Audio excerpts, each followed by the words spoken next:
Hello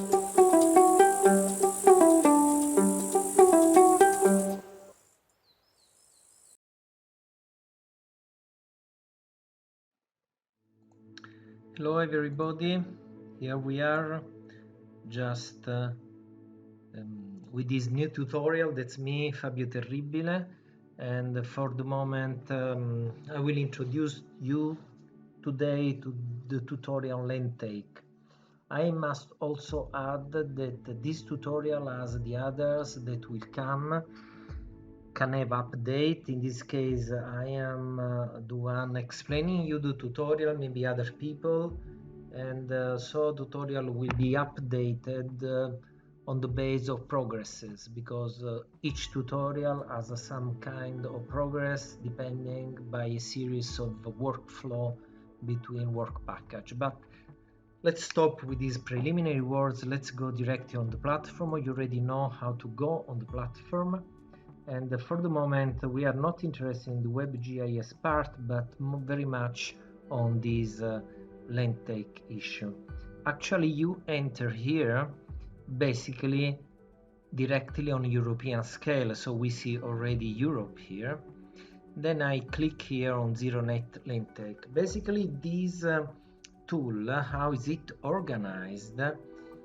It is organized very much thinking about three different levels of policies, because as you know, length take is addressed basically at three different levels. This is not the tutorial explaining how policy is made for length take, but as a very brief 30-second introduction, one level is at the national scale, where normally length take is monitored, but no decisions are taken apart from very broad direction. Another level is often at regional scale or province, where this is the level of coordination. Basically, some guidelines are given, but the third policy level is the crucial one, which generally in most European countries refers to the municipality level, where over there the decisions are taken about length take. So somehow this tool is organized between these different levels and has been projected in order to simplify, to have one unique tool for different aims. So basically one aim is to, as normally in spatial planning happen, since length take must somehow combine the interest, must see the collaboration between, of course, us scientists on soil, on agriculture, etc., forest, and so on, but also, of course, public authority who's supposed to control over length take or to lead length take toward mitigation of zero net length take by 2050, because this is the name of this specific tool, and spatial planners who are the professional that by law in each of our country actually they have a specific duty in supporting municipalities, region, generally for taking decision over new urban development, new green corridor, etc., etc. So let's go directly to our tools. The tool is divided in three different broad categories. As you see, geospatial knowledge, monitoring, which is monitoring length take, and planning. So let's explore the first one. The first, as you see, is divided in different somehow sub tools. One refers to environmental report, and then fragmentation. Then this other one I will not show to you, but you could go by yourself, refers to specific indicators very important in terms of addressing how sprawl is strong in your specific area of interest, and what is also the level of urban development. So this is the large class patch index, the residual mean patch index. So it's somehow those indicators you can go through by yourself, and looking also in literature, of course, about the use of these indicators if you are not used to them, but those are used by the spatial planner community. This is why we inserted. I will start with something very simple, environmental report. I click here, and basically here I can select any NUTS level, and let's imagine that I am in a region, or I am in a specific municipalities. Let's take the example of Madrid. This was you see, Madrid is present at different levels. Madrid at 2 level, so it's more region, more NUTS 2, NUTS 3 level, or NUTS 4, which is this specific Humanes de Madrid. We could take any of these level, and let's take, for instance, this NUTS 4 level of Madrid, and I evaluate, and this is basically I run. What the platform is doing. If I go here from Toolbox to Elaboration, you will see that I've launched, is already finished, this process, which was launched just in a few seconds. What the system does, the system takes the border, the outline of the NUTS 4 level of Madrid, and clip a series of information and produce basically a kind of report. A report where you find a series of information which are important for planners, for public authorities, very simple. So basically, for instance, what are the coordinates of centroid, what is the surface bodies, the water bodies, sorry, in this case is surface water on some rivers with some information. Are in these specific areas some sub-areas subject to environmental constraints? Yes, of two types: European Union protected sites and Natura 2000 sites.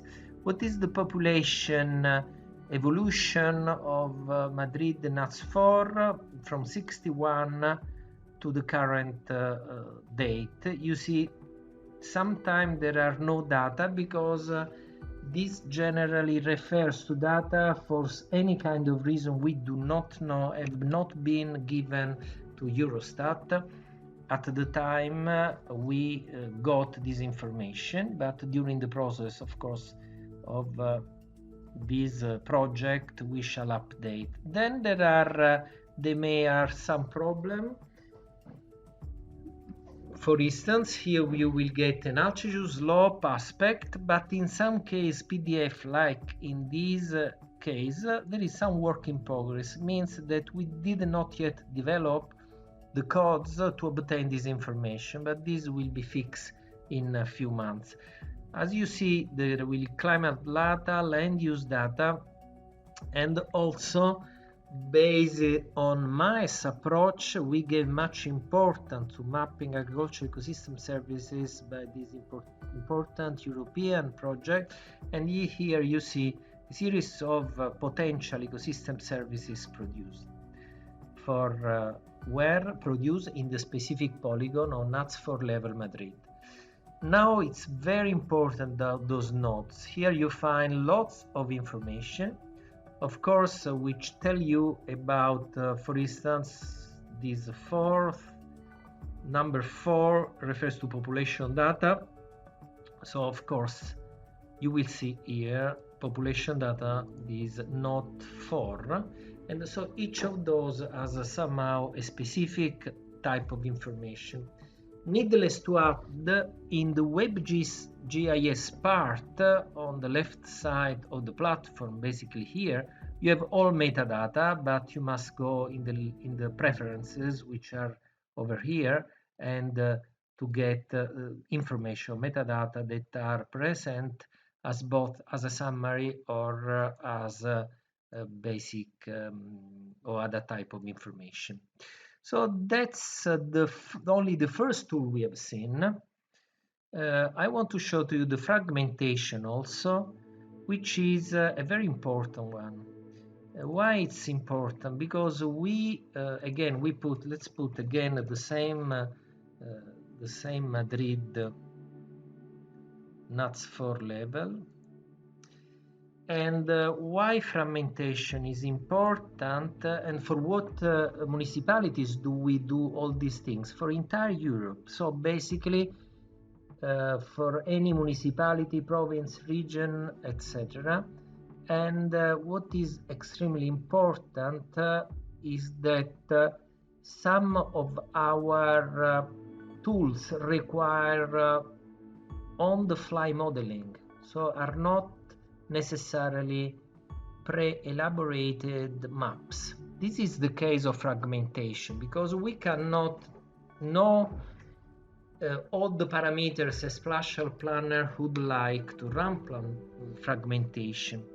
So for instance, fragmentation NUTS level, the planners or the public authority could decide to have a specific radius where to look for fragmentation. Of course, it's not the topic of this tutorial to explain the importance of this parameter, but it's important to let you know that you could maybe write 250.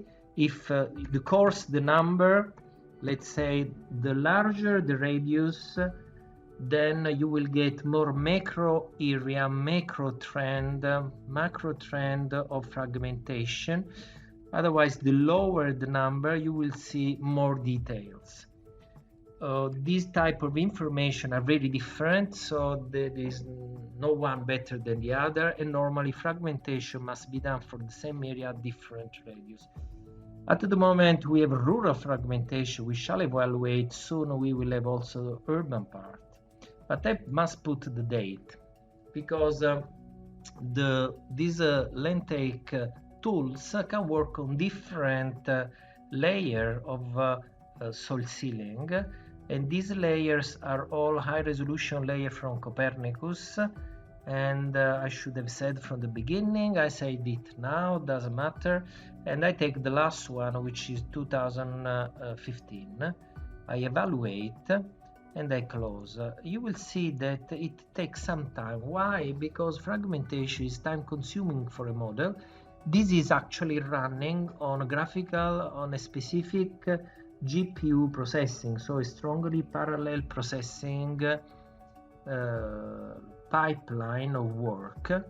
And because as to evaluate the connection between each pixel on NUTS4 Madrid, let's say polygon, with the neighbor pixel.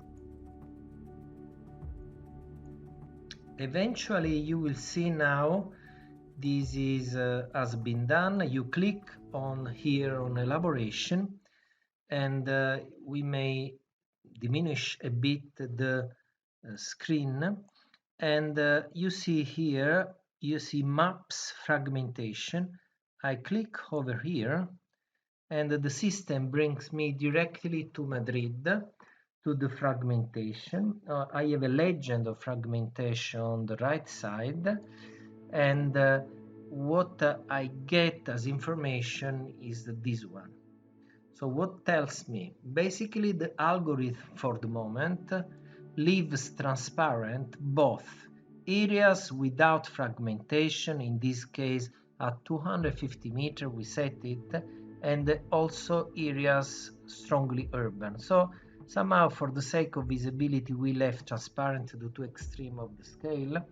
But as you can see, we have an entire evaluation of how fragmentation is going around the NUTS4 level of Madrid. Of course, this tells us, for instance, that you have these two areas with very good in rural integrity just out of the outskirts of Madrid. And of course, there is a highway here. So this is a good base for planning to save this area. And if we need to further let's say plan a new urban development, of course it's better to do in area which have already a very strong fragmented. Of course, this is from the viewpoint of soil, and so this is an information we give, we provide to of course a spatial planner. Of course, in any moment you can switch off and on this part. It's just important that you go on this other part of the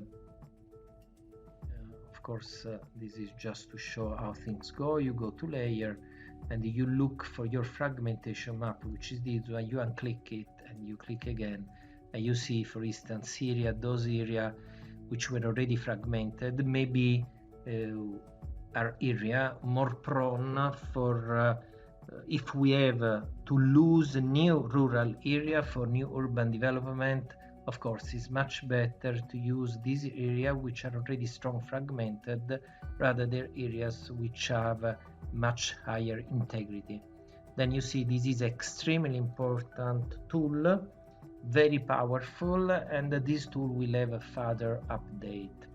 So I will stop here. You will play with the indicators if you like, and I can show to you the other part, which is the monitoring. Monitoring for the moment has one sub tool, which is land take monitoring, but I will switch off the, let's take Madrid as example for our case, and I click on monitoring, land take monitoring, and also here I can draw any area of my interest, or I can select again my municipalities, which is again NUTS 4 level, or maybe if we like we can also try NUTS 3. And are you maybe interested to see how much change at the NUTS 3 level Madrid from 2009-2015? And let's see if there is anything else. Okay, and I run this process, evaluate and close, and let's see how things is going.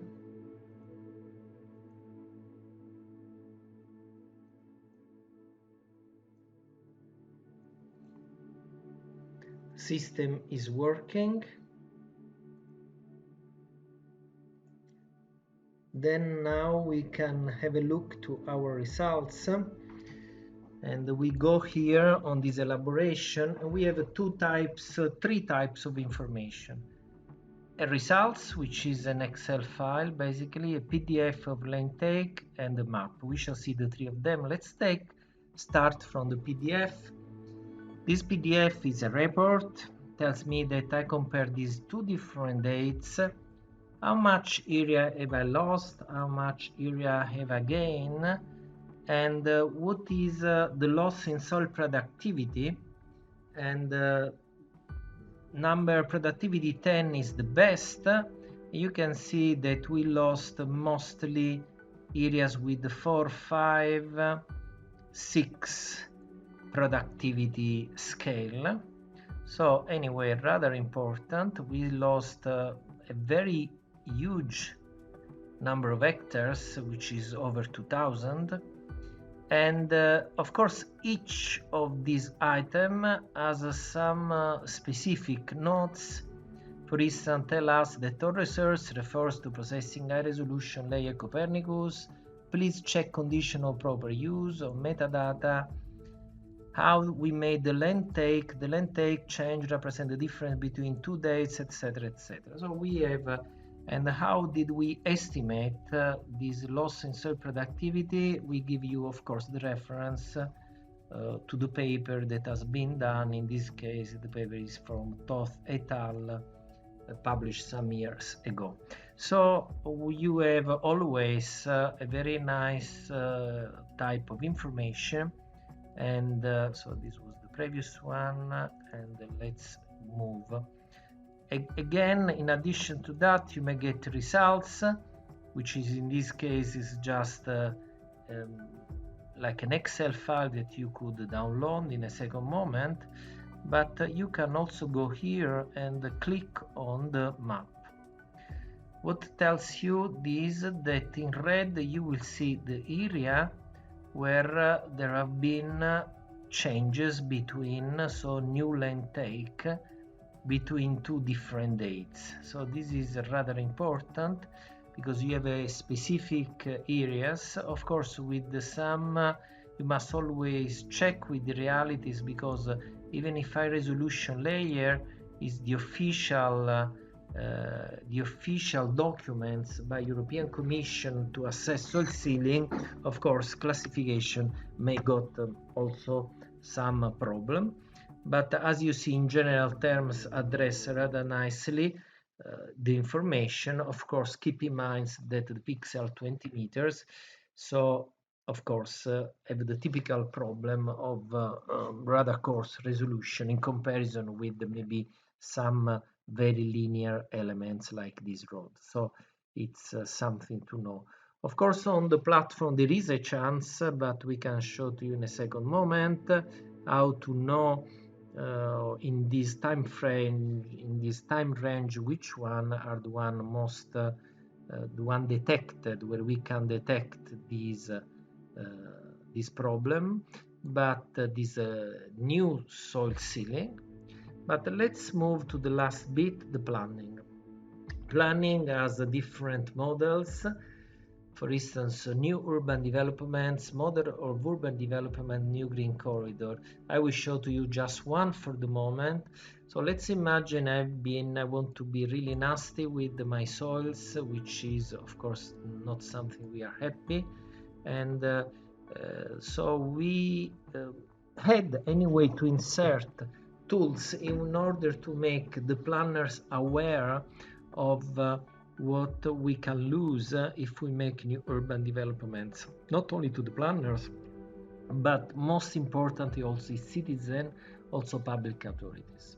So what can happen is that I'm interested in a specific new urban development. I can draw a polygon. I say I want to create a huge new area of new urban development over here. And again, I save it, new urban, and I say it's just one polygon, submit.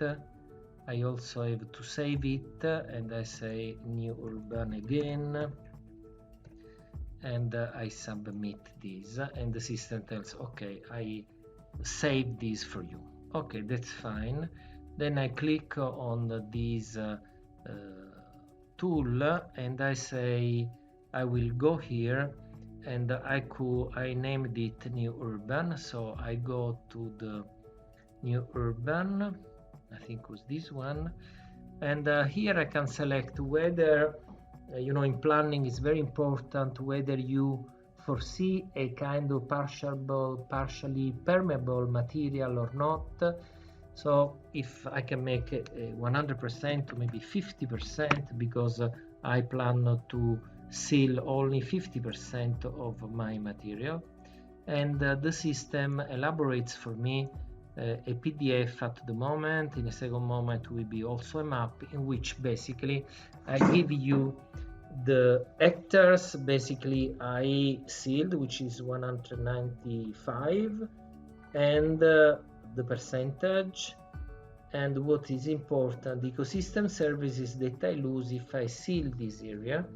So this potential loss in ecosystem services will be further developed before the end of this project, but it's too early to explain to you details. But anyway, here there are some the assumption that we made in order to produce this tool. This tool, of course, there is the contrast of this tool. For instance, a new green corridor, I can create a new green corridor, or also I can run, in terms of planning, maybe very important to know a series of indicators which tell me what is the type of urban development my city is going to. And so here you can find a set of indicators which can help you in this task. I stop here for the moment because it's already rather long, 25 minutes. Apologies if I've been very long, but this is just an overview. Play with this tool and let us know what do you think, and your opinion, and your contribution to improve this tool. Thanks.